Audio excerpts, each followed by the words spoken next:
Hello, and welcome to another episode of Balanced Body Radio. I'm your host, Casey Ruff, and today we have another amazing guest to introduce to you now. Dr. Sarah Zaldivar has a PhD in exercise physiology and nutrition from the University of Miami. She had previously completed her bachelor's and master's degrees in nutrition and dietetics, in addition to a hospital internship, before passing the board examination to become a licensed dietitian.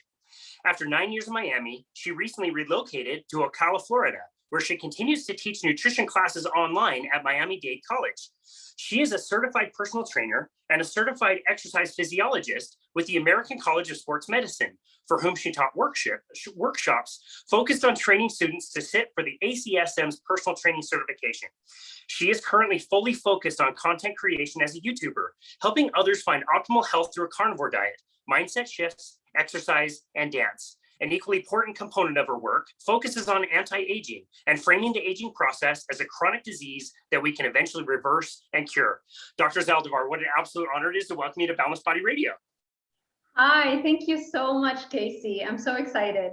Yeah, so excited to have you here. I first heard you on the Carnivore Yogi podcast with our great mutual friend, Sarah Kleiner. Absolutely love her work. And it was about 20 minutes into the conversation, you guys were talking about plant anti-nutrients. And you have listed all of the usual suspects like lectins and phytic acid and oxalates and all these things. And you mentioned one that I had never heard of before. I wasn't confident that I could spell it or even say it correctly or look it up. Aquaporins, I think is what it was. Aquaporins. Aquaporins. I've never heard of this before. So I messaged Sarah immediately on Instagram. I'm like, yo, Sarah, great episode with Dr. Zaldivar, but what the hell is she talking? What are aquaporins? She's like, I have no idea either. Well, we got to get her back on. We got to talk about this. Yeah, awesome. So I didn't even know what aquaporins were, and granted, I was already a decades into the fitness industry, and I had no idea what aquaporins were up until I started reading up on anti-nutrients from Dr. Stephen Gundry's book, and from there experimenting with a carnivore diet and understanding the whole notion of plant self-defense mechanisms. And I knew some of them, but I still, by the way, to this day, I still learn new things. Like, for example, avocados have persin in them. This isn't something that we hear about. A lot of people will say avocados are completely harmless. Well, no, they do have a defense. It's called persin. Fruits have salicylates in them, So the reason I discovered or stumbled upon the literature on aquaporins is because my husband used to struggle with severe low back pain, very sore low back pain. Could not be sitting for too long, could not be sleeping enough. You couldn't get enough hours of sleep because he couldn't be horizontal for too long. It would just hurt so much eventually. It was really affecting his quality of life, and he really did not want to go through the surgery because of the risks associated with that. And eventually it got to the point where there was just no other option. It's like he already ate perfectly, He competes in bodybuilding competitions. He maintains abs year round. All he eats is mainly meat and eggs. Wow. So the only thing that he would eat, well, before I dive into that, the reason I'm talking about how he's competing is because we never thought it was his diet, because he's eating super healthy. He's working out. He's doing everything you're supposed to do, right? So it never occurred to us it could be diet related. And back in the 90s, he had to move a tree away from his house that had fallen after Hurricane Andrew hit Miami. And so from that, he injured his back, and he's got a bulging disc since then. And so he's seen all the doctors, all the specialists at the University of Miami and the Jackson Memorial Hospital in Miami. And they're all agreeing that it's just a mechanical thing, that's why you have the pain. Well, eventually, as I dove into the research and I started realizing that plant foods and vegetables might probably one of the worst things you can put in your body, I suggested that he cut out the spinach, because that was the only thing in terms of veggies that he would consume. A bed of spinach, and on top of that, he would have grilled chicken or ground turkey that's cooked, just dump it on top without any salad dressing, nothing, just a bed of spinach. Spinach, just spinach. Just spinach. That's it. So I was like, you know what? I wonder, maybe if you take that out, just try and see what happens. So actually, he didn't like go out and decide, okay, I'm gonna cut it out. He just ran out, and I guess because I've been talking about that topic, he just didn't buy more spinach. And we didn't even realize that the back pain went away, because it would come and go. Like, it wasn't like 24/7, otherwise it would be horrendous. It would come and go, especially like on the weekends. If we're driving to Orlando for our drive, he would struggle with that because it's a long drive and he had to be sitting for too long. So it didn't even occur to us that it went away. And it was like gone for months, until one time we're coming back from the beach. We stopped by Publix, which is a local grocery store here in Florida, and got a bag of spinach just to change it up, just to have, something, because it still had not clicked just how crucial that was. Literally right after he reintroduced the spinach, the low back pain came back with a vengeance. And so that's when it was like, okay, now we know.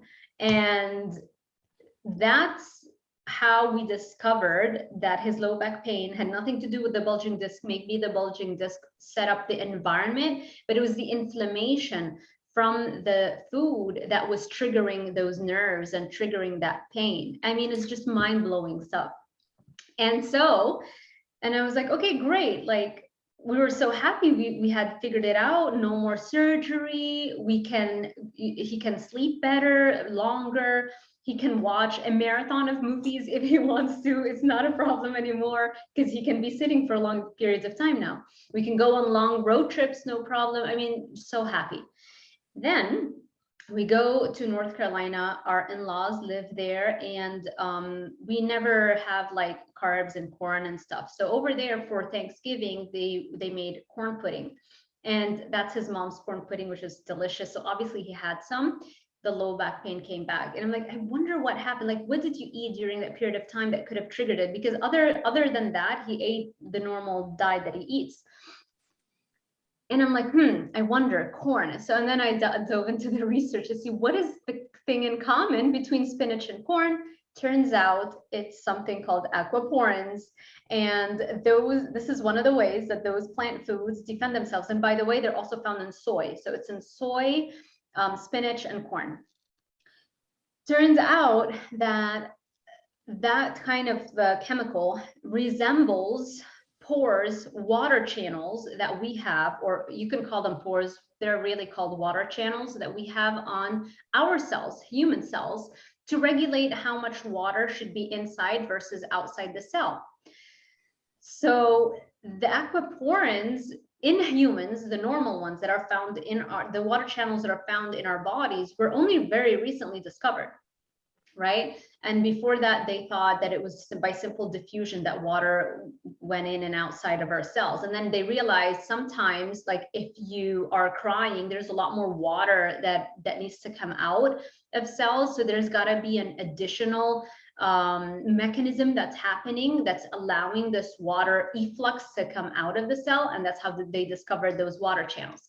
So the aquaporins in those plant foods resemble in structure those water channels, and that's a common theme we find in the way that plants defend themselves. They try to create chemicals that are very similar to proteins and chemicals that we have in our own bodies, because if it looks very similar to our bodies, it can interfere with the normal physiology of that normal structure.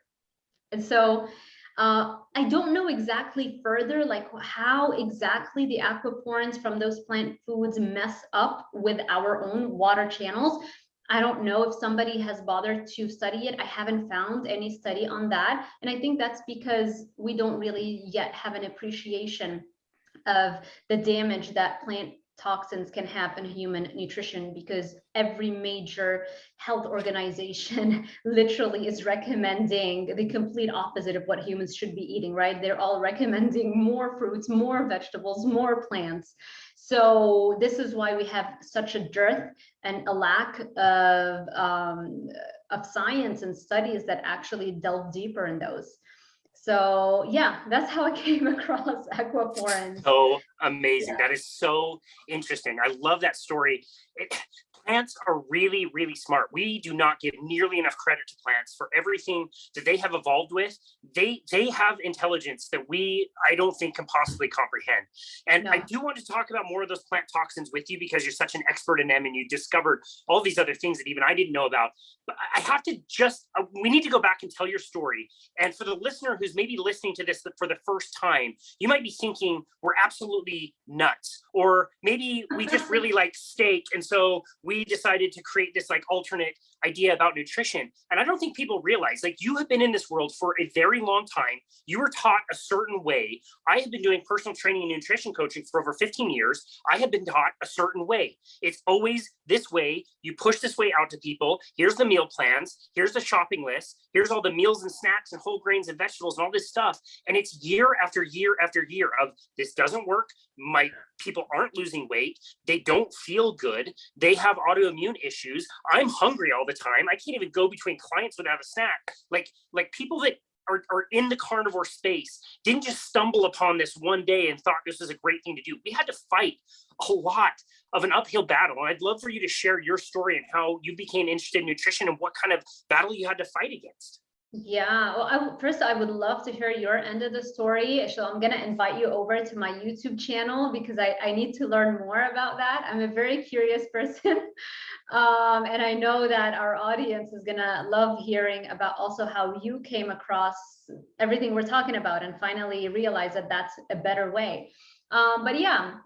I was also brainwashed that this is the way, what the Academy of Nutrition and Dietetics recommends is the one true diet. And part of our homework would be, when I was going through dietitian school, was to literally research every other diet on the planet, like any books that were written. And then the homework would be why it's a fad diet.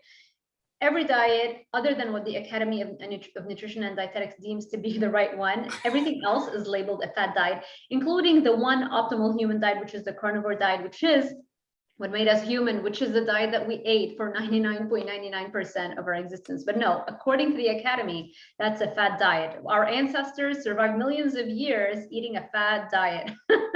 Ridiculous. So that now those dietitians that are heading the Academy can,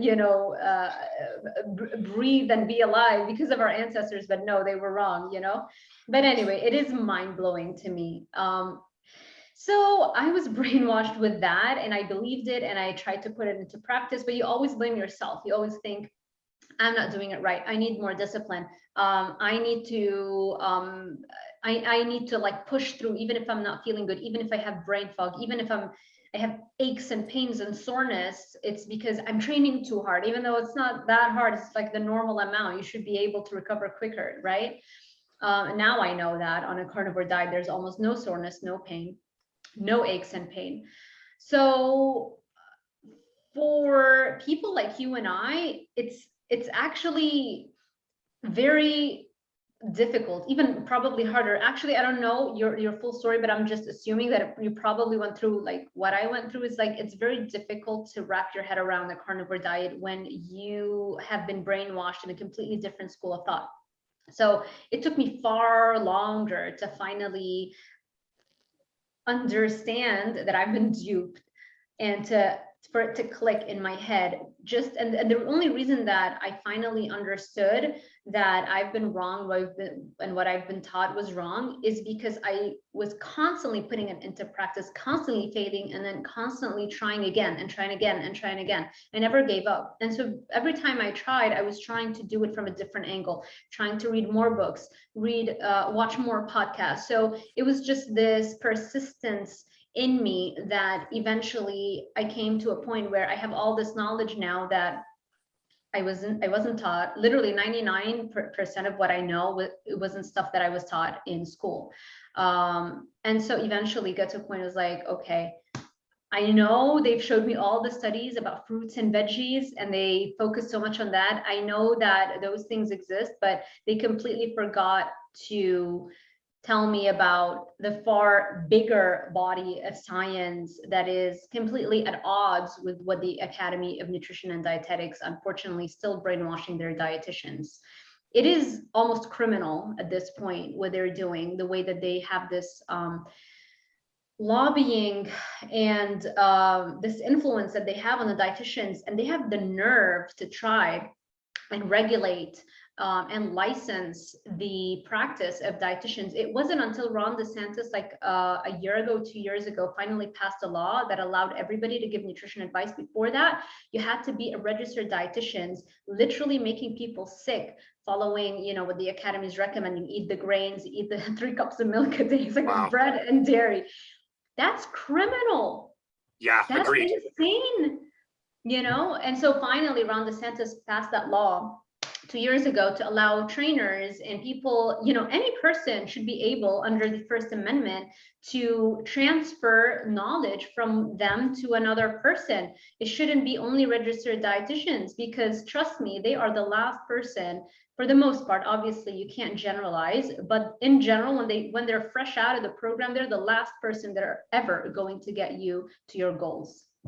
Yeah, totally agree. In fact, I've got this great book that just came out by Jane Buxton called The Great Plant-Based Con. And this is 500 pages. Like, this is not a small book, and she actually still eats plants, but this goes into detail not only on the nutritional side of things. She still eats plants? She does still eat some plants. It's similar in that way, and we're going to have her on, so it'd be great to ask her about that in particular. The idea of the book is like the plant-based narrative itself is not going to fix you, and it's not going to fix the planet the way it's pushed, but it goes in detail how the Seventh-day Adventists kind of took over nutrition and dietetics, and how they still to this day control all these schools and major organizations. And a lot of what we recommend to people as nutritionists and dietitian comes from the Garden of Eden diet from the Seventh-day Adventists. And if you knew how much power they had, you'd lose your mind. It's crazy. Yeah. Yes. Dive into the research. Try to figure out, like, the names of those people who started the whole Academy of Nutrition and Dietetics, this whole movement of eating more plants, and this whole idea that plants are healthy for you. It is all rooted in religious motivations, and mainly also the fact that masturbation and libido, best marker for health, is a sin. And so the idea was that if we can squash libido and have people not have any urges and not masturbate, then they'll go to heaven. That's the whole, this is where plant-based ideology starts from. And scientists, a lot of scientists, follow just what people have already decided was healthy, like what the general perception is. Like, okay, veggies are healthy, so now I'm becoming a scientist. Let me design a study. What's the hypothesis? It's going to start with what my bias already is.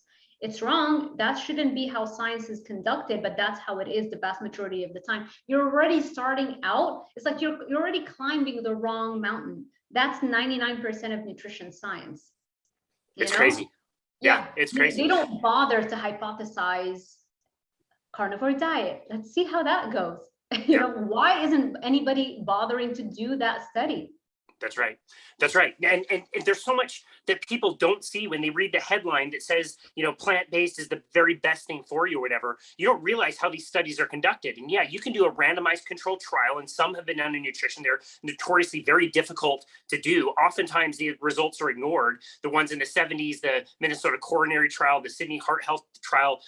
But most of the ones that are done today are epidemiological. You give somebody a questionnaire to fill out. How many times in the last year have you eaten an apple? And they don't distinguish. Like, it could be a whole apple, or they even say on there, it may be like a half a cup of apples from the store. Like, first of all, those aren't the same thing. Second of all, what do you mean? How big is the apple? There's a fantastic, we'll link to this. There's a fantastic video out there that they're coaching somebody through. It's a farce, the whole thing, but they're coaching somebody through how to fill out a food frequency questionnaire. And one of the last things they come to is like, how many ribs do you typically eat? And he holds up some ribs and he counts on his hand like 6 ribs. He's like, no, in cups. How many cups of ribs do you consume? And he's like, what the hell? Yes. That's what they are. That's what they are. I've used that when I was doing my master's research. It wasn't, we didn't call it dissertation, it was a thesis to finish my master's. I had to use a food frequency questionnaire. It's literally, it took me an hour with every subject, a whole hour to fill out the whole 12 months food frequency questionnaire. I mean, it's asking for the past 12 months. And by the end of it, they are about to kill you. They just want to be done with that questionnaire. They just want to be through. And it's relying on their memory. I mean, most people will not remember what they ate yesterday, let alone for the past 12 months. That's not right. only that, it is inherently flawed. The whole food frequency questionnaire completely does not care about asking about the burger bun, for example, the fries and the sodas. They'll ask you about the burger, and then the follow-up questions about how often you eat a burger are, is it lean beef or not? Because they're so worried about the fat content and the saturated fat in beef. But they don't bother to ask about what really constitutes the bulk of that burger, which is the carbohydrate component. Why aren't we asking about the burger bun, the French fries, the sodas, the salad dressings that you add on top of it, and the sugary dressings? That's over 60–70% of the calories you're getting in that burger. They don't even ask about that.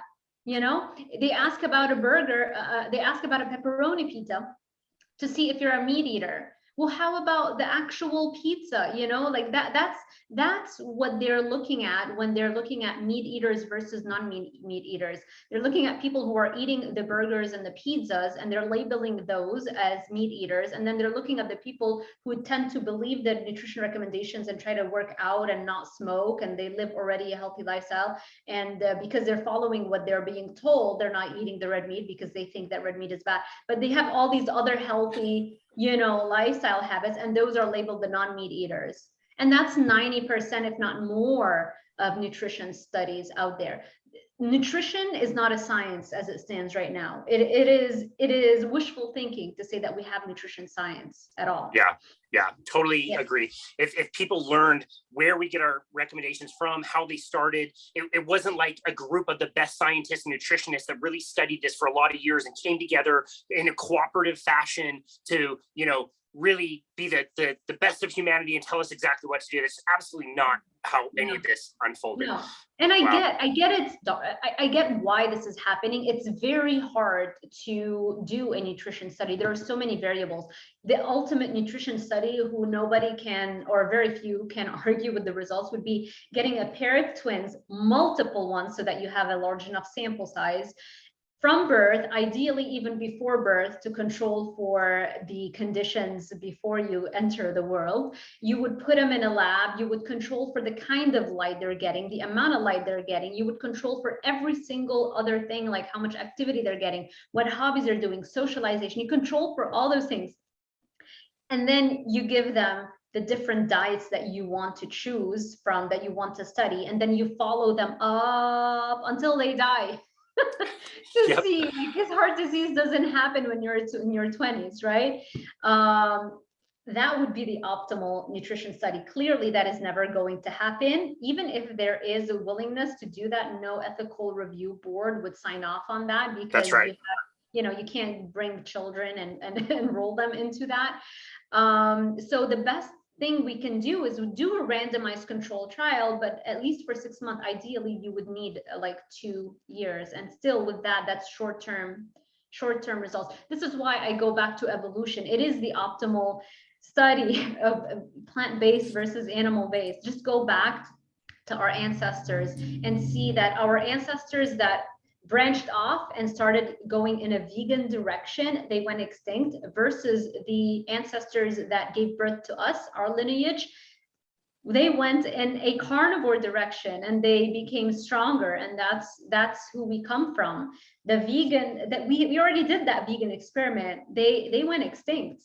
That's right. So. That's right. This is where the value comes in when we're talking to people who are into, paleoarchaeology, people like Dr. Bill Schindler, Dr. Mickey Bindor, people we've interviewed in the past who have studied evolution, and they know that man was a fat hunter. We needed fat. We needed animals. Plants don't grow 365 days out of the year. They're not giving you food all the time. And the food they give you is vastly different than what most people would recognize in a grocery store today. It's totally, totally different. And without that evolutionary context, it would be very difficult to kind of parse those things out, but you're absolutely right. I do want to go back to some of those, the anti-nutrients that you find in plants. This is where I think it gets to be a little bit weird, and people get to, they start thinking like, wow, spinach may not be the very best thing for me. My kale smoothie in the morning might not be the best thing for me. Can you explain a little bit why plants have so many chemicals that fight back? And can maybe we can get into some of those other plant toxins that can cause a lot of damage? Yeah, not only is a spinach smoothie not the best thing you could do, it's probably the worst thing you're doing to yourself right now. Exactly. Any aches and pains and headaches and eczema, psoriasis, inflammation, all kinds of weird symptoms you're having that are lowering the quality of your life that your doctor has no idea could be related to your diet. All those things, if you're suffering from that, brain fog, anxiety, depression, low energy levels, first thing you want to do is cut out every single plant food, or at least drastically minimize it from your diet. And if you are going to include plant foods, the first thing that I would cut out would be the veggies. Like that's probably the number one most, So, so plants, we tend to think of them as harmless, beautiful things around us that give us bright colors, and we love them, and we don't realize that they are also a living organism, just like every other living organism on the planet, that actually has a built-in self-defense mechanism. If plants did not have a self-defense mechanism, they would not have evolved and survived for millions of years alongside so many other insects and animals who are trying to eat it, right? So they've had to devise some strategy to give them a survival edge over the competition. And because they cannot move like animals can run away from you or they can attack you, right? They don't have the luxury of mobility. And so plants have had to come up with another strategy, I would argue, that is far more lethal and far more problematic for animals. And that is the chemical toxins that they create. They are master chemists, to quote Dr. Stephen Gundry, even though Dr. Gundry knows that he still is eating his plants. I cannot get mind blowing. I know, it's like you helped so many people become carnivores, but you're still eating the plant foods. Like even if you pressure cook the food, I've done even YouTube videos on that. I mean, there are studies that have been published. They get the food, they put it through a pressure cooker and different modes of cooking, and they see how many anti-nutrients are left. And they still have anti-nutrients. You cannot ever 100% eliminate plant toxins. They will always be there. You might drastically minimize them, but why eat them at all? There's no nutrition that's found in plants that you cannot find in animal foods in a better form and in much higher amounts. So plants are master chemists, and they create toxins in them as their form of defense, like guided missiles that will, once you ingest, they're gonna go and attack various different components in your body. It depends on what plants you're eating, what toxin it has in it. It's gonna affect whatever relevant physiological function. Like for example, the aquaporins can affect the water channels in your cells. That's one example. Another example are lectins, which is another one that Dr. Stephen Gundry talks a lot about. Lectins are found in grains and beans in very high amounts, but they're found in far more plant foods. And they have been shown to literally travel via the vagus nerve, which is the nerve, like a highway that connects your digestive system and your brain. They have been shown to be present in the vagus nerve. Like there's a study, I never filmed a YouTube video on that, but I have to, because it's such an important study. You can literally see that lectin inside the vagus nerve trying to travel up, and eventually it reaches the dopamine producing cells in your brain and literally destroys them. And yeah, Dr. Paul Mason, did I say that right? Yes. I haven't watched a presentation of his recently, but I urge everybody to check out all his talks. He's got a wealth of information. He talks about that study in one of his presentations. I think he has one only on lectins. So if you can find the talk that he's given on lectins, he talks about that study, and he shows you the picture of that lectin traveling in the vagus nerve. And he's talking about how lectins can lead to Alzheimer's disease because, and Parkinson's, because Parkinson's is particularly characterized by the destruction of dopamine producing cells in the brain. And so if you're eating lectins and they're traveling via your gut, reaching the dopamine cells and destroying them, what do you think is going to happen if you have that genetic tendency and it runs in your family? What do you think is going to happen when you're 60 or 70 or 80? Yeah, that's right. Those are all going to build up, and you're going to have, I would assume, a lot of dementia-related issues. Oh, everything, yeah, exactly. Parkinson's is especially with especially characterized by dopamine cells that are being destroyed. With dementia, you also have some of that happening. With Alzheimer's, you also have some of that happening. Alzheimer's disease is now termed type 3 diabetes. Yeah. Where do you get diabetes from? Mainly when you're eating carbs. Where are carbs found? In plants? Do we have any carbohydrates in animal foods? No, except if you're doing milk, which I wouldn't recommend anyway. Right. Yeah. No, that's a wonderful explanation. What are some of the other smaller toxins that maybe are not talked about as much? We talk about lectins and oxalates and those kinds of things. What other things have you found? You mentioned fruit in particular, and I can't remember the chemical you mentioned there. Salicylates is another one. They're found not only in food, but various other plant foods as well. But the reason why it's important for people to know is because there is a subgroup of influencers that, and just not just the influencers, like there is a general idea in the carnivore world that, fruits are harmless and it's fine and it's just the fructose, but maybe the fructose isn't that great. No, it's not just that. It's also that they also have defense mechanisms in the form of salicylates. And we almost never talk about that. So you do have defense chemicals in fruits as well. Persin, I mentioned in avocados. I think it's also found in parsley, I believe. I'm not 100% sure. I'd have to check it out. Cashews has urushiol in it.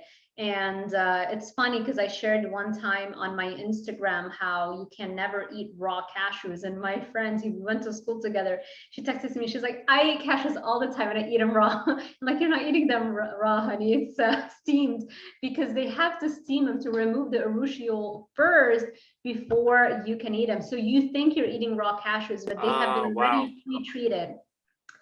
Olives, you can't walk around and pick an olive off of a tree. You can't have that. It's got toxins in it that have to be also removed before you can have olives, whether it's green or black. So pretty much every plant that you can think of has to be treated in some way. Broccoli and cauliflower, all of those, they come from the toxic mustard seed oil. So mustard seed, or the mustard plant, has a toxin in it, and it's found in the mustard oil. That's why it is illegal for us in the United States to sell mustard oil, because it's so toxic. Well, what you don't realize is that it's found in very small amounts, but still found in broccoli, in cauliflower, in cabbage, bok choy, Brussels sprouts. Those are all derivatives of the mustard plant. Those are all different hybrids of the mustard plant. That's where they come from. So you're consuming that on a regular basis. And if you're having broccoli sprouts, that's way higher. It's the amount of erucic acid in that is way higher than if you are to have the actual broccoli floret. And the mustard and the broccoli seed, even higher. So you're eating that on a regular basis. You think the sprouts are good, you're eating that on a regular basis. Chronic low dose ends up to being probably far more detrimental to your health than having it in one big shot of like a really high dose toxin. So yeah, we have to increase awareness around this thing, because it's really frustrating for people who are trying to get healthier and they are given the wrong recipe. you know. That's right. And then they have to, and then they think that it's them, and they think that they have no willpower, they have no discipline, and it becomes their fault. And the longer you struggle with that, the more you have, the weaker your self-confidence and your ability to get healthier gets, and that's just an awful place to be. Yeah, So I totally agree.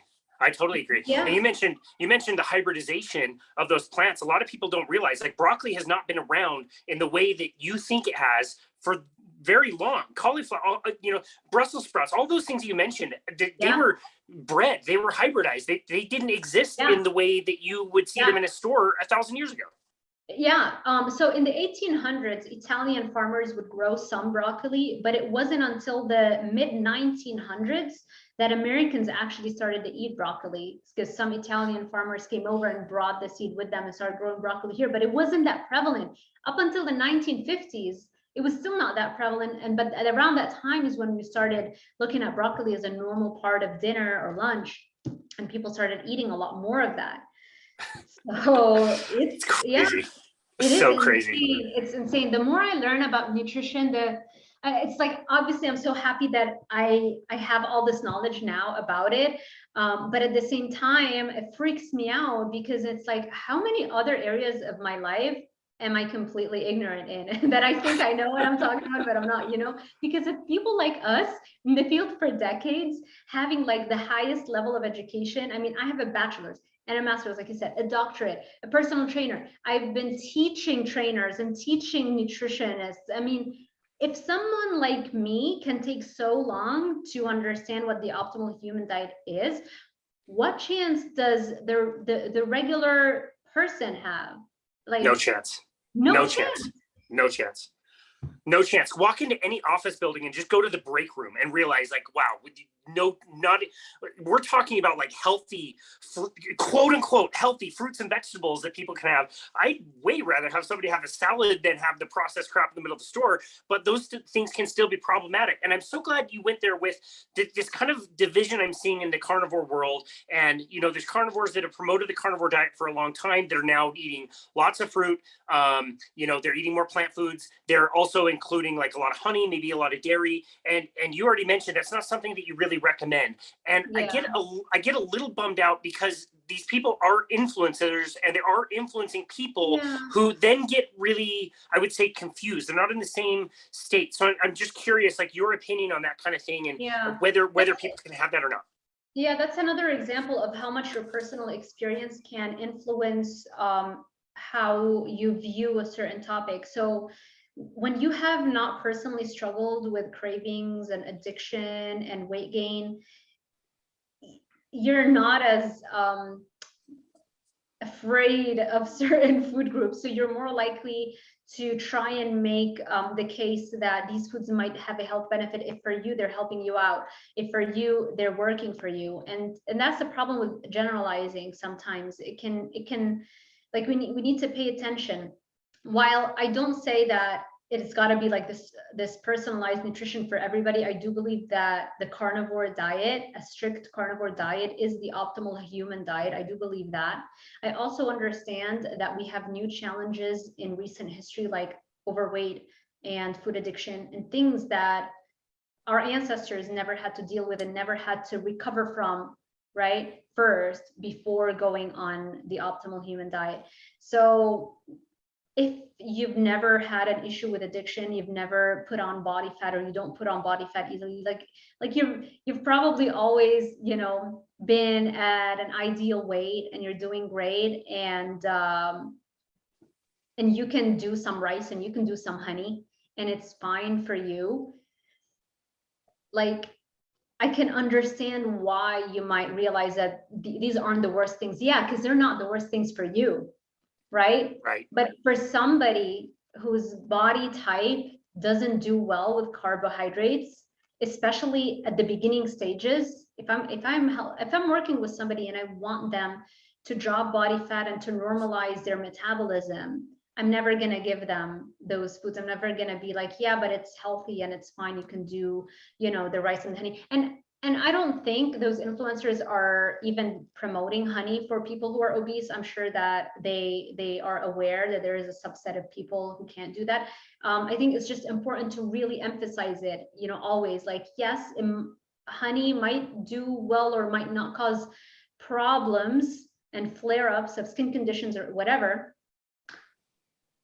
but you still want to be careful with it, you know? So I think it's personal experience that's guiding the philosophy. When you have not struggled in a certain area, you might not fully absorb just how much of an impact certain foods can have on certain people, you know? Yeah. I have a little bit of honey, I want to eat the whole jar.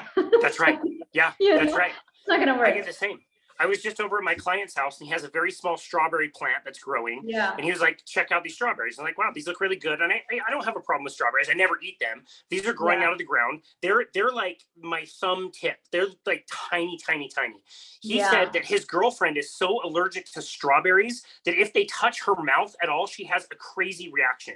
So that right there tells you that most plant foods are going to be problematic for most people. Yeah. And I picked a few and I threw in my mouth and like, wow, this is really good. And I noticed 30 minutes later, I'm really, really hungry. I never get hungry that early in the morning. And I've noticed that with fruits. Like, yeah, I can have a natural fruit that's growing around here every now and again, which is very rare and a very special time of the year. But if I do it, I'm super hungry. So there's more to it than just like, you know, if somebody has already been, you know, low fat, high carbohydrate most of their lives, you really need to go that strict side, like you said, and eliminate all those things because you're just going to have more blood sugar issues.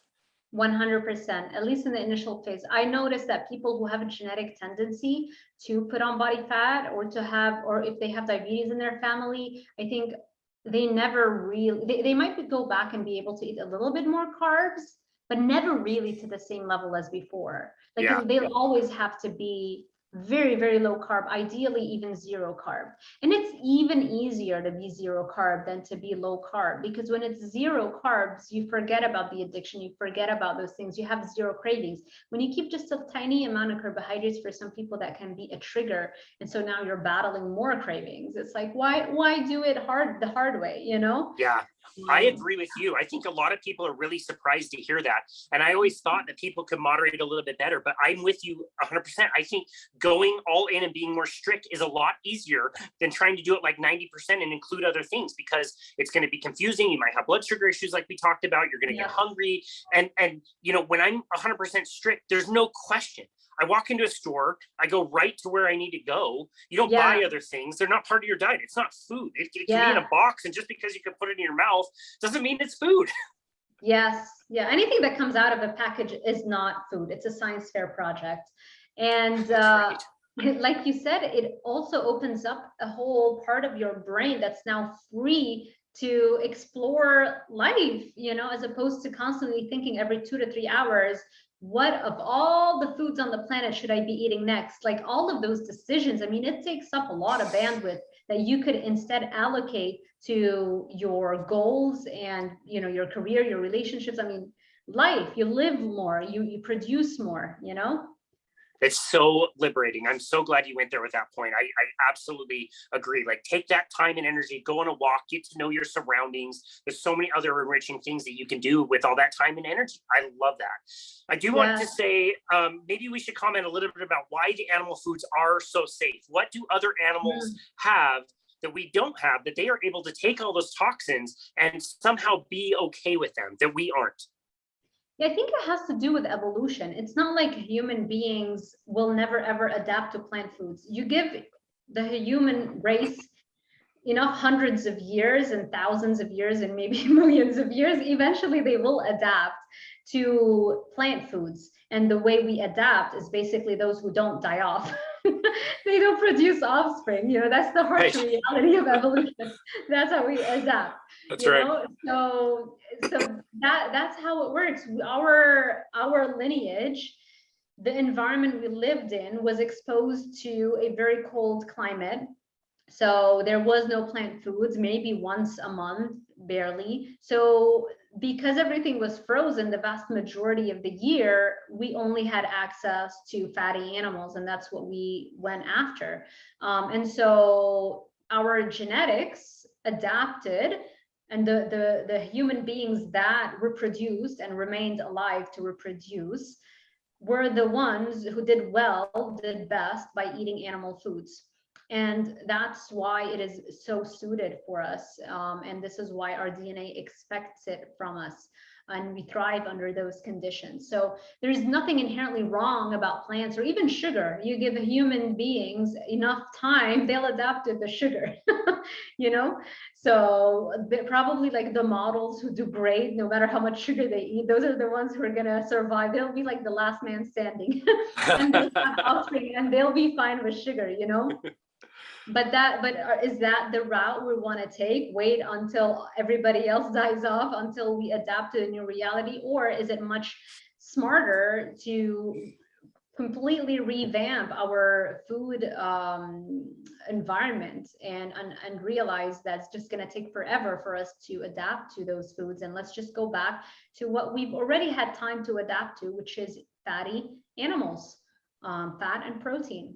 That's right. And those animals did evolve also eating plants, and they developed ways to get rid of some of those toxins. And a lot of people don't realize this, but even a cow that's eating lots of grass, the cow has certain stomachs and different ways to ferment that out. The cow is still running on fat.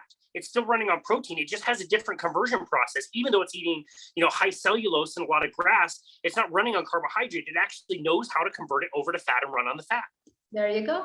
Perfect answer. Yes. So interesting. So I would love to be a fly on the wall in some of your nutrition classes. So you are teaching nutrition, right? Oh yeah. What is that like? Oh my gosh, it's a lot of fun. And students, and it's so great because they are like a sponge, and I'm so glad that they took my course, because that's like 1 in a million chance to have an instructor who has gone through the whole process and finally understands the carnivore diet. Because 99% of the time they're just going to get an instructor who's only following what the textbook says and telling them that you need to eat 6 slices of bread or 6 ounces of grain every day and 3 cups of milk every day, and but I mean, I do have to give them the basics. Obviously, we do have like a program that we need to follow. So they do have like the basic science, but of course they also understand why the basic stuff that is written in those textbooks are also wrong. Like, for example, our major energy source is glucose. Like, I'll give them what they need to know, because a lot of my students end up becoming nurses. They go through the nursing track. Like, probably, I don't know, maybe 60% of my students at Miami-Dade College are going to become nurses. So they are going to eventually end up in a hospital system. They do need to understand the mainstream idea, to be able to work with everybody else. But at the same time, I give them everything else. So I've recorded the basic lectures. They go over them in the weekends. And then when we meet, we get all this time together just to discuss. And so I get to tell them everything else and tell them, like, no, your brain and body actually prefers fat, prefers ketones. It can run on glucose, and it really tries hard to eliminate glucose the moment you give it to it. But it's like a defensive mechanism, because keeping that glucose in your blood for too long and for too high of a level is actually going to damage your blood vessels, going to damage every other tissue, your collagen, your cells, your mitochondria, everything gets damaged by glucose. And so it's not that glucose is the preferred energy source. It's just that your body's freaking out every time you give it carbs and sugars. And that's why it's trying to clear that glucose first and foremost, but it prefers the fat. So yeah, we talk about that, and they're always in awe. It's like, wow, and we talk about the politics, how Amy Klobuchar, the senator, was lobbying to consider pizza as a vegetable because it contains tomato sauce. Yes, she ran for president as a Democrat. And by the way, I'm neither Democrat nor Republican. Like, this has nothing to do with politics. It just goes to show you how you have people on both ends of the political spectrum that are equally commissioned by the food industry to do their bidding.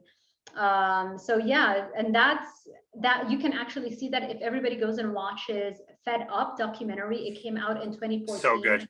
Yes, so it's good. great. I make sure my students watch it every semester. Talks a lot about sugar addiction and just how addictive that is. And they show her basically, reading what the prepared thing that she has to oppose the passing the bill, and it's kind of making sure pizza remains in the school lunch program, remains on the menu, because it's so nutritious. Bad. It's a vegetable. So bad. Oh my God. Wow. You can't make this up. That's what I could never yeah. It's like who would ever want to become a politician if those are the kinds of stuff that you would need to do to be successful in what you're in politics? Who would ever want to become a politician? Isn't that like the lowest level that you can steep to? I mean, it doesn't get worse. Do you know how much money I leave on the table, Casey, from all the companies that reach out to me to work with me to promote their products? But I'm like, I don't eat that stuff.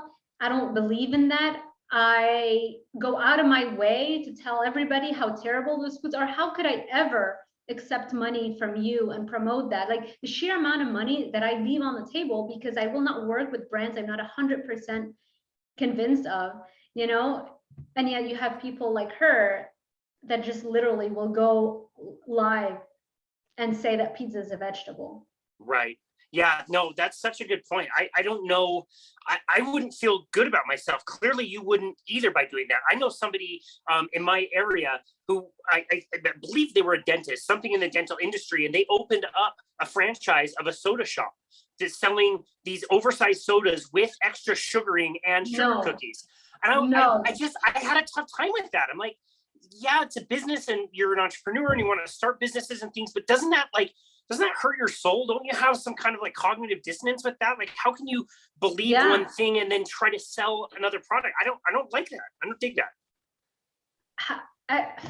That's so foreign to me, that like my mindset, the way that I think, like for me, I have to truly believe in something. That's where I derive my energy from, that's how I'm inspired to get after it. But yeah, there are a lot of people who can divorce themselves between their money-making job and what they actually believe.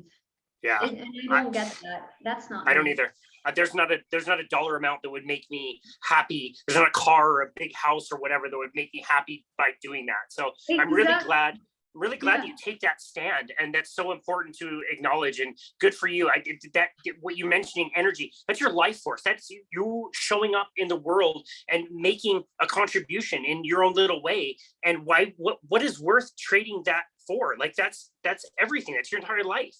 So yeah, anyway, I love that you do that. How are you presenting information to your students? Because again, you're going through the biochemistry. Is it fun for you to like be able to say like something that gets them thinking along different lines? Like, this is what this book says, but check out this study that was done that says this, that, and the other. Yeah. Cool. All we do. Yeah. And then they're so mind blown because it's so the opposite of what they probably came into this class thinking, and like, for example, they're asking me about recipes. I'm like, just eat meat. The less ingredients, the healthier. Once you delve into this whole recipe creation process, the more you're adding stuff you have no business eating, So they're always in awe. And the good thing is that for them, it's much easier to understand it and absorb it because they haven't been force-fed the wrong information like you and I have, I mean, imagine us going through class after class after class, all of the content we consumed, pushing just one narrative. You can always do that with anything, right? You can cherry pick with anything and create a narrative. But that entered our brains, that changed the neural pathways in our brains. So it was harder for us eventually to be like, wow, my whole life has been a lie. That's hard. That's a hard pill to swallow. Yep. So I envy my students in a way. It's like, I wish I had somebody who like me, who taught me when I was 18. My life would have gone in a completely different direction. Totally different. Probably done completely something else because I would have been healthier at a much younger age, Wow. Yeah. That's amazing. If nothing else, these kids are getting the opportunity to learn how to question things and learn how to critically think rather than go through this book. Here are the facts. don't question anything. This is what you do, versus Yeah. you're bringing a different side of things, and they can ask questions and investigate things. And, Oh, and yeah. again, something you brought up earlier, I think is so important. We live in 2022. You have podcasts and YouTube and all kinds of content out there, even on Yeah. Instagram and Facebook, and you can learn the truth. It might take you a little bit of time, but it's not monopolized by these universities the way that it used to be. Exactly. Thankfully, and that's why a lot of people like that are in the system, they look at YouTubers and be like, oh, you're just a YouTuber, or, something from a YouTube video is not taken as seriously. For me, like when I hear somebody is working in the system, the first thing I'm thinking about, for them to be able to work in the system, they have to have such a herd mentality for the vast majority of the time. Like, I think twice before I take whatever they are telling me, because I always am remembering their day-to-day is going to a job, and they have a lot of limitations on their freedom, what they're allowed to pursue or not. And That's so what they say, I don't take it at face value, Yeah. For No, me, I that's such a good point. completely flipped perception. I love that.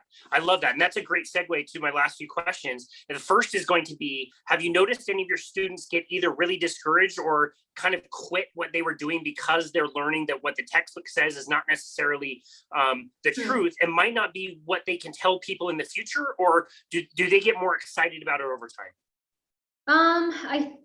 I don't think, I mean, I've had students write me letters like they want to become now dietitians, but what they don't realize is that even with that, that's probably going to be harder for them, because after you take my course, it's going to be hard to integrate in society. I give them that warning always at the beginning. It's like, be careful, because imagine knowing everything by the end of taking my course, more about nutrition after my course than what your own physician knows about nutrition. And then you go and you have to, if you're a nurse, let's say, because a lot of my students end up becoming nurses, you go and you work in a hospital system. I mean, they're horrified on a daily basis. It's like, how can you give this person who clearly has diabetes, how are you giving them applesauce? How are you giving them carbs? And then you inject them with the insulin. It's like you give them the poison and then you give them a drug to handle the poison. And then now you have side effects. Wow, So I think a lot of my students still don't understand that taking my course is a double-edged sword, because they're so happy by the end of it. But then once they enter real life, they're like, oh my God. You have to become independent afterwards. The only way to function healthfully after taking my course and knowing all this information is that you would have to open up your own clinic. You would have to do something independent. Otherwise, it can be soul crushing, really. And that's why I'm unemployable. That's why I do what I do, YouTube. Well, and that was the second part of the question I was going to ask you, is like, you had a turning point in your career where you're coming up in school, you're learning some of this stuff, and you could have said like, wow, the medical industry is not where I want to be. I want to bail out of this. I want to go do something else. But you stuck with it to be able to become a doctor and have that title, which I have so much respect for, because then you have more influence and you can go to a platform that more people are going to see and have more of an impact that way. I think that's such a cool way to approach it. Thank you. But it was hard, because like in the last 2 to 3 years, as I was finishing up my dissertation, that's when I knew for a fact that I could not be employed and work in a research lab or be a professor, like an employee. I couldn't do it. And it was very hard to continuously show up and work on the dissertation part. Is the most emotionally taxing, because there's so much time waiting in between. It's not so much the work, it's about waiting for your advisor to come back from her month-long vacation, to be able to schedule a time to see her. And I did not have a good, relationship. And there was nothing encouraging or inspiring about the way that she helped me, like zero inspiration there. unfortunately. And so it was very, like, I felt very lonely and alone during that period of time. And I couldn't start something else, even though now I know I could have, but I guess I wasn't as equipped or mentally tough back then to do something else, because there was always the idea that, okay, once we get the approval, now we're going to have to collect the data. Now I'm going to have to not do anything else but that, you know. It was always, I always felt like it was right around the corner that I'm going to be collecting the data, write it up and finish, you know. So that really took a lot of emotional toll on me, plus the fact that I felt so out of place that, you know, I knew that this is meaningless work. Like, yeah, I'm understanding the science and how to do the research and everything, but the whole ambiance on academic campuses is not flexible enough for somebody like me, you know. I need all the freedoms, not like too much, like all of them, you know. So, you know, it was difficult, but yeah, I have to admit that I just stuck with it because I was like, you know, I'm so close to getting my doctorate, might as well. But I did think a lot about quitting, like, I'm not even gonna lie. It was the first time after leaving Lebanon, because I grew up in Lebanon and I also struggled with depression around that time. It was the first time after leaving Lebanon that I wouldn't say suicidal, but very, like, I just felt like, what's the point? You know, I got to a very low point, you know, during that time. It was hard, but, you know, stuck with it. I'm so glad that you did. And it's like you said, like, if you would have stuck with a university or you would have stuck in the medical system, your amount of impact would probably have been very limited. If you could have said anything, you may have gotten in trouble for it. So taking the route that you took, but then making it so accessible for people through YouTube, I think is fantastic. I think that's a wonderful way of doing things. And I really have a lot of respect for that. Thank you so much. Yeah, I was already stirring up trouble. I was working at UM while I was still finishing up my dissertation. I took like a research job at UM, and we would, like, on breaks we would go together, our research team, and there was this medical doctor who would come with us. And she had no idea, like, what are the different subtypes of LDL, and like she was constantly making jokes, you know, about, like, yeah, butter is good, and like laughing about an old ad that butter is good. And I'm like, and one time there were literally like 6 doctors, 6 of us, in the middle of this restaurant at UM where everybody goes to, and I was in the mood, and I was like, oh yeah, why is butter bad? Like, let's see. And, you know, I did make a scene, but not on purpose. I was asking her, like, let's, if you think that you're trying to make those like passive aggressive comments knowing that I'm carnivore and keto, let's see if you can back that up. It was the most humiliating thing for her because she didn't even know that there were subfractions of LDL. And then I was like, no, it's okay.